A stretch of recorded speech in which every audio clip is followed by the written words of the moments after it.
ഓം കൃഷ്ണ കൃഷ്ണ മുകുന്ദ ജനാർദ്ദന കൃഷ്ണ ഗോവിന്ദ നാരായണ ഹരേ അച്യുതാനന്ദ ഗോവിന്ദ മാധവ സച്ചിദാനന്ദ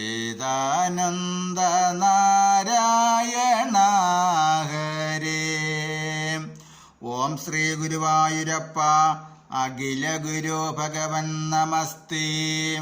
കൃഷ്ണായ ഗോവിന്ദായ ഹരയേ പരമാത്മനെ പ്രണതക്ലേശനാശായ ഗോവിന്ദായ നമോ നമഃ. നമസ്തേ. ആത്മപ്രകാശം ചൊരിയുന്ന നാരായണീയ പാരായണത്തിലേക്ക് ഭക്ത്യാദരങ്ങളോടെ എല്ലാ പേർക്കും സ്വാഗതം.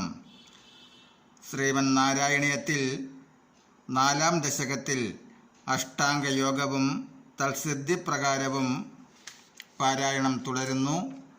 ശ്ലോകങ്ങൾ 13, 14, 15.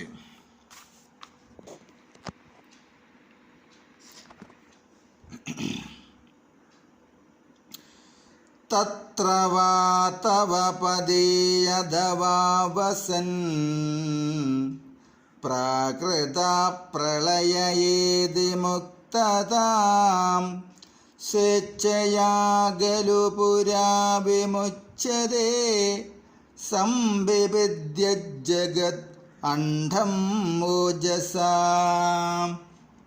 നമസ്തേ. അതിനുശേഷം അങ്ങയെ ആശ്രയിക്കുന്ന യോഗി ബ്രഹ്മലോകത്തോ അങ്ങയുടെ ലോകത്തോ വസിച്ച് പ്രളയകാലത്ത് മോക്ഷം പ്രാപിക്കുന്നു.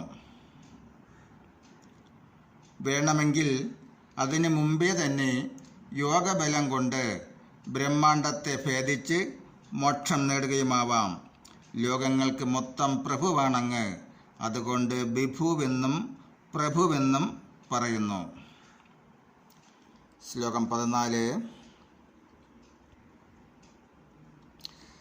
തസ്യ ജാക്ഷിതിപയോ മഹോവനിലദ്യോ മഗത് പ്രകൃതേ സപ്തകാവൃതിഃ തത്തത് ആത്മഗതയാ വിശൻസുഗീ യാതി തേ പദമനാവൃതം വിഭോ. ഗുരുവായൂരപ്പ, വിഭോ, ആ യോഗി ബ്രഹ്മാണ്ട കടാകത്തിൻ്റെ പൃഥ്വി അപ് തോജ വായു പൃഥ്വി അപ് തോജോ വായു ആകാശ് മഹത്തത്വം അഹങ്കാരതത്വം എന്നീ 7 ആവരണങ്ങളിലും അതതിൻ്റെ സ്വരൂപത്തിൽ ചേർന്ന് ആവരണമില്ലാത്ത ബ്രഹ്മപദത്തിലെത്തുന്നു. ശരീരം പഞ്ചഭൂതാത്മകമാണല്ലോ.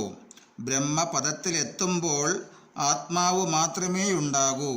ബാക്കി പൃഥ്വി ഭൂമിയിലും അപ് ജലത്തിലും തേജ് തേജസ്സിലും വായു വായുവിലും ആകാശം ആകാശത്തിലും വിലയിക്കുന്നു. മായ നശിക്കുന്നു, ഇല്ലാതെയാകുന്നു. പിന്നെ തത്വം മാത്രം അത് ബ്രഹ്മത്തിൽ ലയിക്കുന്നു. അപ്രകാരം യോഗി ബ്രഹ്മമായി തീരുന്നു. ശ്ലോകം 15. അർച്ചിരാദി ഗതിമീദൃശീം വ്രജൻ വിച്ഛുതിം ന ഭജതേ ജഗത്പദേ സച്ചിദാത്മകാ ഭവദ്ഗുണോദയാൻ ഉച്ചരന്തം അനിലേശ പാഹി മാം. അല്ലയോ ജഗത്പദേ, ഇപ്രകാരം അഗ്നി മുതലായ അധിഷ്ഠാന ദേവതകൾ വഴി മോക്ഷം പ്രാപിച്ച ജീവൻ പിന്നെ അധപതനത്തിലെത്തുന്നില്ല. ആ ജീവന് പിന്നെ ജന്മമുണ്ടാകുന്നില്ല.